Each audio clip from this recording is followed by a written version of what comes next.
नमस्कार दोस्तों, मैं हूं शिवम कुशवाहा और आप देख रहे हैं हेलो किसान चैनल। दोस्तों, आज की इस वीडियो में आपको बताऊंगा कि गेहूं में लगने वाले कौन कौन से रोग होते हैं और इनका नियंत्रण किस प्रकार से कर सकते हैं।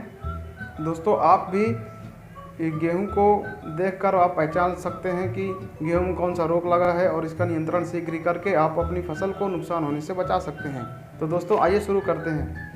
दोस्तों, गेहूं में सबसे पहला जो रोग लगता है स्ट्रिप रस्ट रोग जिसे कहते हैं। इस रोग की जो खासियत होती है यह जो गेहूं की पत्तियां होती हैं उनका जो रंग होता है वह हल्का पीला हो जाता है और उनमें पीले रंग के बिंदुनुमा आकृतियां बन जाती हैं। पूरी पत्ती पाउडर नुमा पीले रंग के बिंदुओं से ढक जाती हैं। इसके प्रबंधन के लिए मैनकोजेब 75% का WP यानी कि वेटेबल पाउडर का उपयोग करें। इसकी जो मात्रा है 2 ग्राम प्रति लीटर पानी में मिलाकर इसका छिड़काव करने से इस रोग का आप नियंत्रण कर सकते हैं। दोस्तों, दूसरा जो रोग होता है वह ब्राउन रस्ट कहलाता है, जिसे गेहूं का भूरी रोइल रोग के नाम से भी जाना जाता है। दोस्तों, इस रोग में होता क्या है कि गेहूं की पत्तियां होती हैं उनमें रोग के कारक फफूंदी के फफोले पाए जाते हैं और यह जो फफोले होते हैं पत्ती में किसी क्रम में नहीं होते, इधर उधर बिखरे हुए दिखाई देते हैं और फिर बाद में इनका जो रंग होता है गाढ़ा भूरा हो जाता है और यह पाउडर के रूप में झड़ने लगते हैं। इसके बचाव के लिए आपको रोग रोधी किस्म का प्रयोग करना चाहिए और इसमें भी मैनकोजेब 75% WP 1.25 किलोग्राम की मात्रा 500 से 600 लीटर पानी में मिलाकर आप इसका घोल बनाकर छिड़क सकते हैं और आवश्यकता पड़ने पर आप 15 दिन में पुनः इसे दोहरा सकते हैं। दोस्तों, अगला जो रोग होता है वह गेहूं का अनावृत कंडवा जिसे लूज स्मज के नाम से भी जाना जाता है। इस रोग में होता क्या है कि यह जो रोग होता है इसका प्रकोप बाल्यावस्था में ही दिखाई देता है। बाल्यावस्था में आप देखेंगे कि इसमें गेहूं की जो बालियां होती है उसमें दाने नहीं बनते हैं, बल्कि दाने की जगह काले रंग का पाउडर भरा हुआ होता है। इस रोग से बचाव के लिए जो रोगग्रस्त पौधे होते हैं उनको उखाड़ कर फेंक देना चाहिए और आपको बीज की बुआई करते समय कार्बेंडाजिम की 1 ग्राम मात्रा या फिर टेबुकोनाजोल की 2 ग्राम मात्रा प्रति किलोग्राम बीज के हिसाब से आप इसका बीज उपचार करके ही बोएं। दोस्तों, अगला रोग है करनाल बंट रोग। और दोस्तों, इस रोग में होता क्या है कि गेहूं के जो दाने होते हैं वह आंशिक रूप से काले पड़ जाते हैं और इनमें काला चूर्ण भर जाता है। इसको आप जब हाथ से दबाएंगे तो उसमें काला चूर्ण निकलेगा और उसकी जो गंध होती है जैसे सड़ी मछली होती है उस प्रकार की गंध आती है उस दाने में से। इसके बचाव के लिए आप बीज की बुआई करते समय थायरम की 2.5 ग्राम मात्रा प्रति किलोग्राम बीज के दर से बीज उपचार करके ही बोएं व उन्नत किस्मों का ही चुनाव करके आप बीज की बुआई करें। यदि इसका प्रकोप आपके खड़ी फसल में हो गया है तो आप प्रोपिकोनाजोल का 25 EC 0.1% का घोल आप डफ अवस्था में कर सकते हैं। दोस्तों, यहाँ पर डफ अवस्था में आपको बता दूं कि होता क्या है। डफ अवस्था वह अवस्था होती है जब गेहूं का जो दाना होता है वह दूधिया अवस्था से आगे की ओर होता है और पकने का ठीक पहले, मतलब कि जो उसमें दाना बन रहा होता है उसमें मुलायम दाना होता है, यह डफ अवस्था कहलाती है। इस अवस्था में आपको छिड़काव कर देना चाहिए।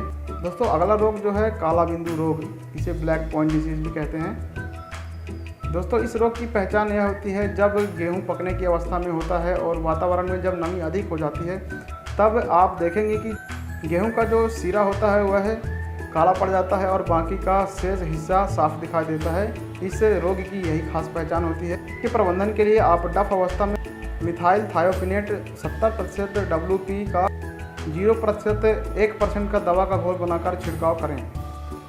दोस्तों, अगला रोग है गेहूं का अल्टरनेरिया या फिर अल्टरनेरिया ब्लाइट ऑफ व्हीट। दोस्तों, इस रोग की पहचान जो होता है पौधे की जो निचली पत्तियां होती हैं उनमें अंडाकार के धब्बे बन जाते हैं।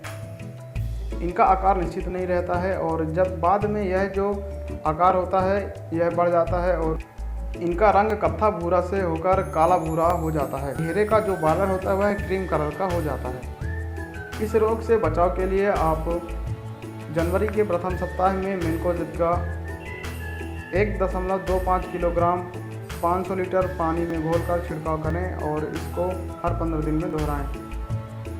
दोस्तों, अगला जो रोग होता है वह है फ्यूजेरियम ब्लॉट। इस रोग में गेहूं के आरंभिक अवस्था में पत्तियों के मुड़ने वाले स्थान पर आँख के आकार के धब्बे बन जाते हैं।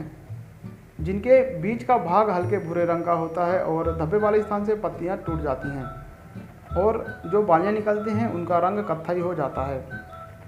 रोग के प्रारंभिक अवस्था में मैनकोजेब का उपयोग कर सकते हैं आप। मैनकोजेब का जो मात्रा है वही रखना है। 1.25 किलोग्राम में 500 से 600 लीटर पानी में घोलकर आप उसका छिड़काव करें। दोस्तों, अगला जो रोग है ईयर काकड़ रोग, और यह रोग कृमि जनित रोग होता है। इस रोग का जो कारक होता है गोल कृमि होता है। इस रोग में आप देखेंगे कि जो गेहूं की जो बालियां होते हैं वह टेढ़ी मेढ़ी हो जाती हैं और उसमें एक चिपचिपा शहद जैसा पदार्थ गेहूं की जो बालियां होती हैं उसमें लगा हुआ होता है। दोस्तों, इसके रोकथाम के हेतु बीज को नमक के घोल में, जो नमक का घोल है 20% लेना है, उसमें डालना है और जो तैरता हुआ बीज है उसको बाहर निकाल देना है। दोस्तों, अगला जो रोग होता है वह मोल रोग होता है और इस रोग में पौधे की जो जड़ें होती हैं उसमें गांठें बन जाती हैं और पौधा छोटा ही रह जाता है और पीला पड़ जाता है। इसके रोकथाम के लिए आप गर्मियों में गहरी जुताई करें और फसल चक्र अपनाएं और जिन खेतों में अधिक प्रकोप हो उस खेत में जुताई करते समय कार्बोफ्यूरान 45 किलोग्राम प्रति हेक्टेयर की दर से 90 किलोग्राम यूरिया के साथ मिलाकर छिड़काव करने से आप इस रोग को बचा सकते हैं। तो दोस्तों, यह थे गेहूं के रोग और आशा है कि आप इनके लक्षण को देखकर आप भी रोग की पहचान कर लेंगे और इसका जो नियंत्रण है आप तुरंत कर लेंगे। दोस्तों, यदि आपको यह वीडियो पसंद आए तो वीडियो को लाइक करें, ज़्यादा से ज़्यादा शेयर करें और अभी तक आपने चैनल को सब्सक्राइब नहीं किया है तो चैनल को सब्सक्राइब जरूर करें और साथ ही साथ बेल आइकन को दबाना भी ना भूलें। धन्यवाद।